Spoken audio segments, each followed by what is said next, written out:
Every weekend my husband goes hunting with his best friend, but he comes home with nothing.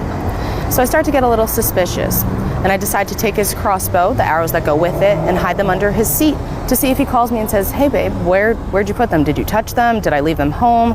Well, he comes home, doesn't mention anything about the crossbows, doesn't mention anything about the arrows that I hid, and he comes home with nothing once again. So now I'm super suspicious of what's going on. I'm thinking something's not adding up. So I decide to take our kids the next time he goes hunting and drop them off at my mom's house. I don't want to alert anyone because I don't really know what's going on yet. I leave them there with her. They're good. And I decide to also put an AirTag in his truck so I can follow him. Well, turns out when I look at where the AirTag is, the location where he says he's going to be, he's not there. He's 200 miles in the wrong direction. And I come to find out it's a motel. So now before I black out or go crazy or do something I'll regret, I decide to follow up. So I go to this motel, and when I pull up, the first thing I see is his best friend's wife's car. And I'm thinking the worst, because his best friend's wife, gorgeous. She's the prettiest girl you've ever seen. Maybe 5'4", 110 pounds, gorgeous body, beautiful face, Shakira-like hair, just something that walks out of a magazine. And while I'm in my thoughts thinking the worst, I feel a hand on my shoulder, and I jump, and it's her. And I'm thinking the audacity of this woman. And I start accusing her. I'm like, "Why are you with my husband at a motel? What is happening?" We start going back and forth. And so after, confronting each other, she says, "Well, hold on. I gave my husband my car because his truck wasn't working." And she's also suspicious because her husband never goes anywhere without his truck. He'll stay home if it's broken. So now we're putting two and two together, and we're thinking, we don't know what's going on. We're both in the dark. Luckily, her train of thought was a little more clear than mine. She's like, "Let's go talk to the front desk. Let's find out what room they're staying in, or if they're even here." We walk in, and we have to deal with the most Southern man you probably have ever seen, and he looks like he's on every uncontrolled substance you can imagine. And of course, instead of helping us out, I'm trying to reason with him. I'm like, "Tell me what room they're in. Please help us out." He's like, "We can't do that. We have standards here. We won't give out anything."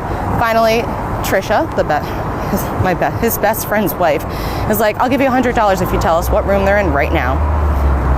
Clearly their standards aren't that high. He goes, "They're in 202. You make a left, go up the stairs." Of course, we trail it. We go up there. Immediately, we get to the flat. We're outside the door. I'm about to knock. She stops me because the first thing we hear is giggling. There's music. And there's partying going on, because it's clearly not just two people in that room. There was more than that. I'm about to barge in, knock, warn them that we're here, and she stops me. She says, "No, because if you give them time, they can make this look. Whatever's going on, they can fix." We go back down, we go talk to our new substance-controlled friend downstairs.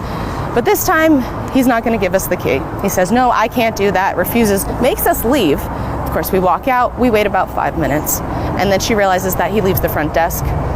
Faster than I could blink, she's behind the desk, grabs the key. We're back up those stairs, in front of the door, puts the key in, opens as quick as possible, and I'm just in a state of shock of what I'm seeing. I'm not even gonna traumatize you guys with it exactly, but just imagine there are 10 other men from our neighborhood, all undressed, all doing things that I won't repeat. She starts screaming. I'm like, "Oh my God, I can't believe this is happening," because my ex-husband now is one of the most homophobic men I have ever met in my life. So I'm just in a state of shock. She starts going off, and I don't know where her mind went, but immediately she starts yelling at everyone in that room. She says, "We're getting a divorce." Me and her are now divorcing them together.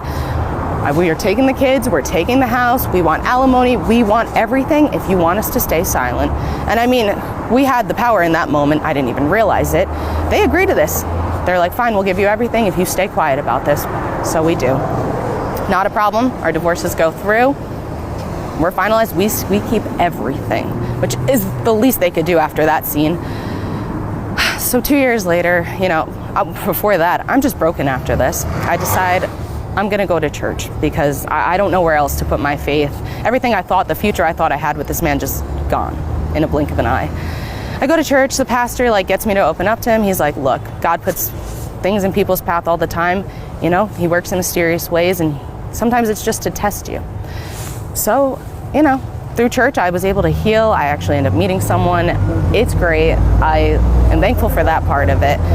But now fast forward 2 years later, and I kept silent, and so did she.